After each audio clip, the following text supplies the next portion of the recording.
Well, hello there, my friends. I hope everybody is doing well.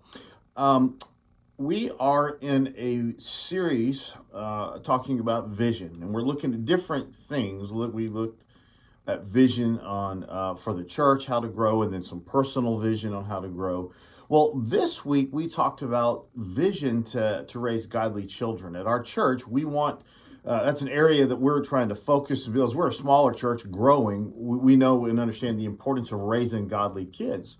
And I want to just touch on that for a minute. Whether you're a parent or whether you are around kids, if you're involved in a church, then you are involved in raising healthy kids. You are, whether it's through your prayers or through you volunteering your time or whatever it is. So there's a couple of things that I just wanted to bring up and mention when we think about this delicate subject.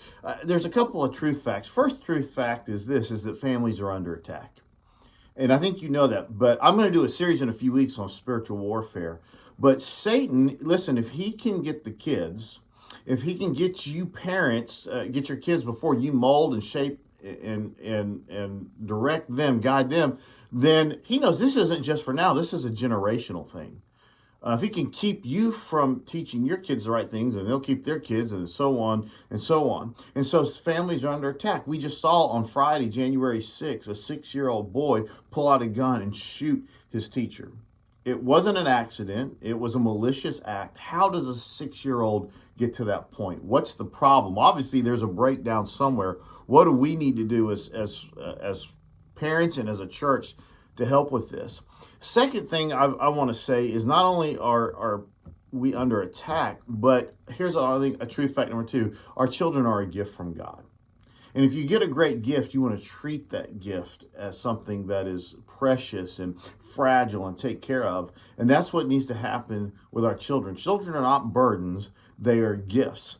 And so there were a few things that I share with my congregation. I said, listen, if we're going to have a vision to raise godly children or to assist parents in raising godly children, then here's some things we need to do as a church. Number one, we've got to support parents in teaching God's truth, right?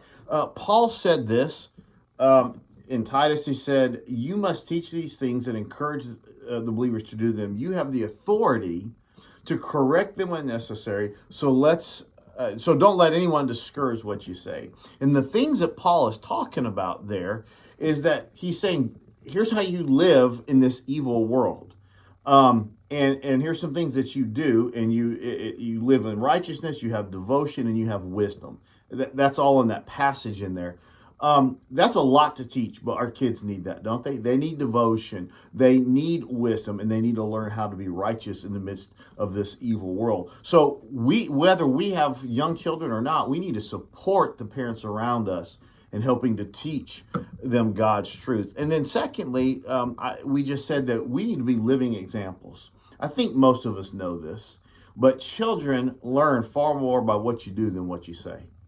And I was pretty honest in this message. I just said, look, talking to the dads at first, if you don't want your sons to be womanizers, if you don't want them to have extramarital affairs, if you don't want them to lust, then don't have porn mags laying around yourself. Don't you Google Oogle or whatever women, but treat women with respect, because our sons are going to see what their dads are doing. And I said the same thing to ladies. Women, if you want to raise godly daughters, then they need to see you respecting your husband. They need to see you, basically, women not sleeping around, and how to live a life that honors God. So everything we do, think about it, kids are watching us, and we've got to be examples in what we do. And then the third thing we said was that we got to assist the parents in training their children.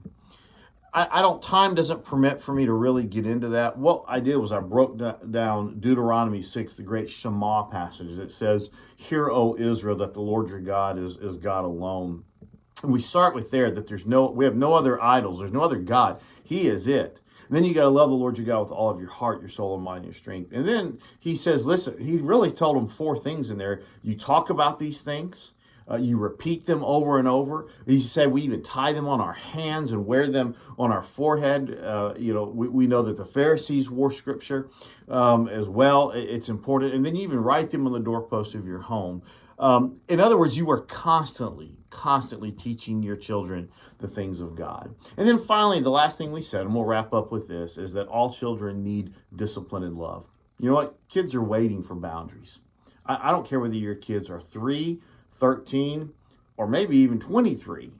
They need boundaries in their lives, and love and discipline go together. I just love what Proverbs 3:11 and 12 says, is my child, don't reject the Lord's discipline, and don't be upset when he corrects you. For the Lord corrects those that he loves, just as a father corrects a child whom he disciplines. And so I think that's so important. Kids need boundaries. They need structure. I'm willing to bet that probably somewhere this little 6-year-old child that went and shot his teacher was missing some love and boundaries in his life. I don't know the whole story. I'm not casting stones. I'm just betting that's probably the case. Well, anyway, listen, we live in a rough society. We live in an evil world. Satan, our adversary, is roaming around like a roaring lion ready to devour, and he wants to start with our kids. Parents, we need to protect them. We need to train them up in the church, train them up in Jesus, because they are the next generation. So let's love them. Hey, thank you guys. I hope you enjoyed this. If so, would you subscribe to my YouTube page, trying to get as many members as I can so that we can share the good news of Jesus with others. God bless you guys, and we will see you next week.